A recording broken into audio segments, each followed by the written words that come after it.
Welcome to The Explainer. All right, today we're diving into a breakthrough from Google research that might just solve one of the biggest headaches in AI right now. It's absolutely terrible long-term memory. So let's start with a big question. What if an AI could read an entire library and actually remember every single word? I mean, it sounds like something they should already be able to do, right? We think of AI as this all-powerful thing, but the truth is, when it comes to memory, a lot of today's best models are, well, surprisingly forgetful. Just think about how your own brain works. You can pull up a memory from when you were a kid and connect it to something you were just thinking about. It's seamless. But a standard AI? Not so much. You could feed it a whole novel, and by the time it gets to the last chapter, it's probably already forgotten who the main character was in chapter 1. It's like its brain just runs out of space. And this whole problem? It comes down to the way most AIs are built today, using what's called the transformer architecture. You can think of its memory, what we call the context window, as its active workspace. And here's the catch. That workspace is powerful, but it's also really limited and super expensive to make bigger. So trying to get it to process huge amounts of information, like an entire company's financial records, it just gets exponentially harder. It basically has a really bad case of short-term memory loss. So what's the solution? Well, researchers at Google decided to look for inspiration from the best computer out there, our own brains. The whole idea was, what if we could teach an AI to remember things the way we do? See, our brains are just incredibly efficient. We don't try to keep everything front and center all the time. Instead, we've got this awesome two-part system. We have our short-term memory for whatever we're focused on right now, and then we have this massive, almost endless long-term memory where we stash all the important stuff ready to pull out whenever we need it.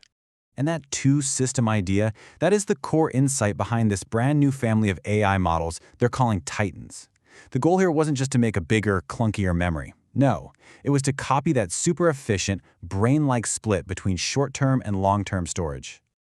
Okay, so this diagram might look a little complicated at first glance, but the main idea is pretty simple. It just shows how Titans is designed to break memory down into different, specialized jobs. You can see how information flows between these different parts, kind of like in a real brain. So let's break down how these parts work together. First, you've got the core. You can think of this as the AI's short-term attention. It's using that standard transformer tech we talked about. Then you have the neural memory. Now this is the real game changer. This is the brand new long-term storage system. And finally, there's the persistent memory, which is kind of like the AI's learned skills or a set of instructions. It's the general knowledge that doesn't really change from task to task. Okay, so this leads to a really important question, right? If you've got all this information constantly streaming in, how in the world does the AI decide what's important enough to save?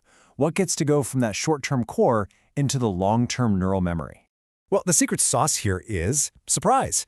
And once again, the answer comes straight from how our own minds work. The whole system is built on this really simple but powerful idea from psychology. We remember stuff that surprises us. As the researchers put it in their paper, an event that violates the expectations is more memorable. Makes sense, right?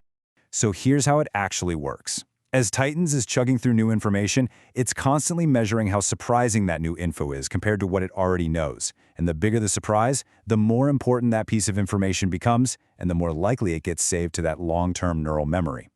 You probably have no idea what you ate for breakfast 2 weeks ago, right? But I bet you'd remember it for the rest of your life if you found a diamond in your cereal. That is the power of surprise. Okay, this all sounds amazing in theory. A brain-inspired AI that remembers surprising things. But does it actually work? I mean, that's the real question. So the researchers had to figure out a way to put this new memory system under some serious pressure. And for that, they use a classic test called the needle in a haystack. The name pretty much says it all. You take one tiny specific fact, that's your needle, and you bury it somewhere inside a massive, enormous pile of random text, that's your haystack. Then you just ask the AI, hey, can you find the needle? It sounds simple, but as that haystack gets bigger and bigger, the challenge gets way, way harder. So yeah, this is pretty much the ultimate stress test for an AI's memory. So how did Titans do? How did this new brain-inspired setup stack up against some of the biggest, most powerful AI models we have today, like GPT-4? The results are, well, they're pretty incredible. Just look at these charts. You see the lines for models like GPT-4? As the haystack gets bigger, their performance just plummets. They totally lose the needle. But then look at the line for Titans. It stays flat, it stays high, it finds the needle every time, even when the haystack is millions and millions of words long. It just remembers. So what does this actually mean in practice? Well, while most other models start to choke when you give them a few 100,000 tokens, which are basically just pieces of words, Titans can handle a context of over 2 million tokens. We're talking about the equivalent of thousands and thousands of pages of text. It's a huge leap. Yeah, so this isn't just a small step up, it's a potential giant leap forward for what AI can actually do. So, what's the bottom line? What should you really take away from all this? Okay, so let's wrap it up. The big takeaway is that right now, most AI has a serious memory problem. But by copying the human brain's two-part memory system, Titan seems to have cracked the code. That whole learning from surprise thing lets it smartly decide what to remember. And that allows it to find that one tiny fact in an ocean of data, where other models would just get lost. And this is where things get really exciting, because this opens up a whole new world of possibilities. Seriously, just imagine an AI that could scan a person's entire lifetime of medical records to spot one tiny clue for a diagnosis, or one that could analyze a company's entire legal history in a few seconds. This isn't just about reading more books, it's about a much, much deeper level of understanding. And it really makes you wonder, doesn't it? With a memory this good, what huge problems could AI solve next?